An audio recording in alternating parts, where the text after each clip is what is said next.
or the trypanosome. So make sure that you'll be able to see that. You can't miss it. It will just look like little squigglies. Some of the slides are stained to show their nucleus really well, so some people sometimes get confused and they're not quite sure what they see. You'll see the nucleus, and then you'll see the rest of the little like wormy body on both sides of the nucleus, and that is one trypanosome. So make sure you take a look at that. And then the last two belong to the kingdom Animalia, which is the same kingdom that we belong to. So animal with an IA at the end. These are both worms. We're going to look at an example of a roundworm and a flatworm. So let's talk about Trichinella spiralis first. Trichinella spiralis is an example of a roundworm, so like a hose is round. This worm causes something called trichinosis, Trichinosis, trichinosis, not trick or trich, I'm not really sure how the pronunciation is, which is an STI caused by a protozoan, not the same infection. This is called trichinosis. You can get trichinosis from eating undercooked or not fully undercooked or not cooked. In this case, pork. This is a pork trichinella. This is a worm that encysts itself in skeletal muscle, and when you're eating pork, you're eating skeletal muscle. So if you don't cook it all the way, or you eat it raw, and it has the cyst, which would then have the worm in it, you would be ingesting the worm, and then you would get the infection that way. So this slide is I'm trying to get out of the way here. This slide is just a cross-section of skeletal muscle, pork skeletal muscle that was infected with this worm. So you all know what skeletal muscle looks like under the microscope. Suddenly, you're going to see things that don't belong there, and it's going to be kind of round or oval. That is the cyst that the worm has created. So it's called Trichinella spiralis because it spirals itself within that skeletal muscle. When they took a cross-section of the muscle, the worm could be laying in different directions, so you might get different cuts of the same worm within one cyst. Now, there will be at least 15 to 20 cysts probably on a slide, so really it's just focusing on one or two of them. This is a pretty large worm, so the only thing you only need to go up to 400 times, and even that sometimes is a little too big. So find the cyst first, and then you can magnify from there. In my cyst, I've got 1, 2, 3, 4 cuts of the same worm, and I've got a long section of worm. So if the worm was laying in a different direction, it could be a longitudinal section, or it could be a cross section of worm, so it's going to look round. All of this is the same worm that has just spiraled itself into the skeletal muscle. So you need to be able to identify the cyst and then the worm inside, and know that it's a type of roundworm. Also, it belongs to the kingdom Animalia, eukaryotic cell type, causes trichinosis. So you can get trichinosis, again, by eating undercooked or fully cooked pork. No, undercooked or not cooked pork, sorry. And the problem is you'll ingest it, and the worm will get into your digestive system. And it'll hang out there for a while, and maybe, hopefully, you'll feel sick.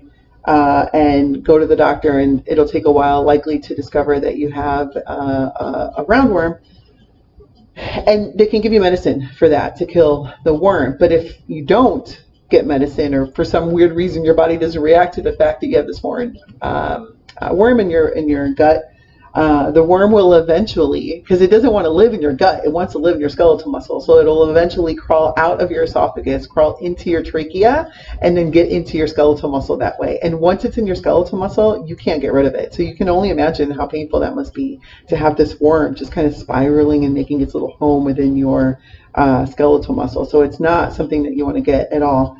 And lately what I've been reading is that people aren't necessarily getting trichinosis from domestic pork anymore. A lot of that has to do with the fact that we're growing our pork with a lot of antibiotics and other kinds of medicines to keep them from getting sick, because they are raised so close together in factory farms.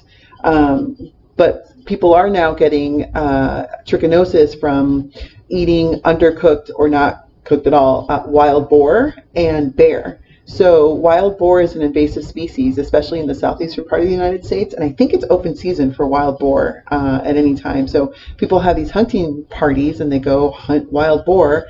And if they're really well-to-do people, sometimes that hunting party might include a chef or something, and that chef will come in and prepare the boar for them. And one of the fancy ways to prepare meat is to make ceviche, which is cooking the meat with like vinegar or some kind of an acid, but you're not really cooking it. So people have gotten trichinosis from eating wild boar that way, or they'll field dress the boar themselves and taste the meat, and they don't realize that the boar has this infection. And the same thing is happening out west with bear. People are hunting bear, they're field dressing it, they're tasting it, or they're having um, uh, some kind of a fancy meal where it's prepared but not fully cooked, and they're getting trichinosis from eating wild bear meat as well. So, not an infection you want to get. So if you ever go to a restaurant and they ask you how you want your pork to cook, maybe you ought to look at them a little weird, because pork should always just be fully cooked, and it's because of this worm that's never a question that ought to be asked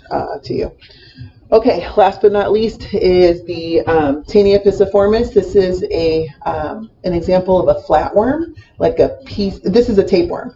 That's an example of a flatworm, like a piece of tape is flat. So it's a different kind of shape of worm. This is a pretty big worm, so 40 to 100 times is all you have to magnify. Most of you are familiar with what a tapeworm kind of should look like. They're very big, they're very long. They can get up to 6 feet long. They can get as big as the intestinal system of the animal that they're living in. So they're very, very big. They have cut this worm into little tiny sections on the slide. So you probably have 3 sections of worm on a slide.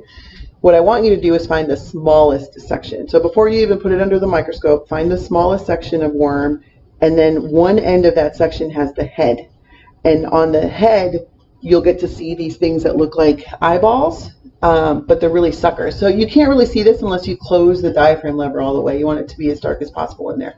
And you'll see these bulges that look like eyeballs, but really those are suckers. And those suckers are there to kind of suck the nutrients from your intestines as you're eating. And then at the very end, you'll see these hooks, all these little hooks everywhere. They hook into the intestinal wall of the animal that they're living in. So these are segmented worms. They're really long, they're segmented. Those segments are meant to break off pretty easily. But the hooks, as long as they're hooked in, that worm is still viable and it's still alive and it can still grow and thrive. So I want you to notice those first. That head is called the scolex, so I want you to see that first. And then the rest of the different sections of worm that are on that slide will show you what are called proglottids. And those proglottids are each individual section, and depending on the section, you very likely will see things that look like bubbles. Those bubbles are all eggs, and so that shows you that every section could be a viable worm to keep passing more worm on to more people. This is a very prolific worm. You may or may not have ever had a dog or a cat that's had tapeworm infection before, and when they do, they're often pooping something that looks like rice. That rice are little sections of this worm, and every single one of those sections have eggs that could possibly turn into another worm. So you can see how easily it could be spread. It rains, and those eggs can spread away from the poop, and then someone comes or some animal comes and sniffs around and gets their mouth a little too close, and they ingest the eggs, and boom, they could pick up a tapeworm that way because of it. So very, very easily spread. I think one of the best ways to get rid of a tapeworm is to take the medicine that actually kills the worm, because it's just so good at holding on and being able to be separated from itself and still be viable and still survive. So that's the rest of the slides. The hope is, you listen to this and you work along with your handout, and then the next time you come to lab and have some time to look at slides, now you know what to look for, rather than having had no introduction to the rest of these slides, and that way you can move forward and move along. I think what I'll probably end up doing is rearranging how the lab test is given in that week to give you, especially you, Tuesday, Thursday class, just an extra lab time to look at the slides, since we were already behind, and now we're going to be more behind. So this hopefully will be a little bit more helpful to you. And of course, you can come in anytime to study the slides, especially now that you know what they should look like. Come in anytime that school is open, that the lab is open, and take some time to study them. All right, thanks.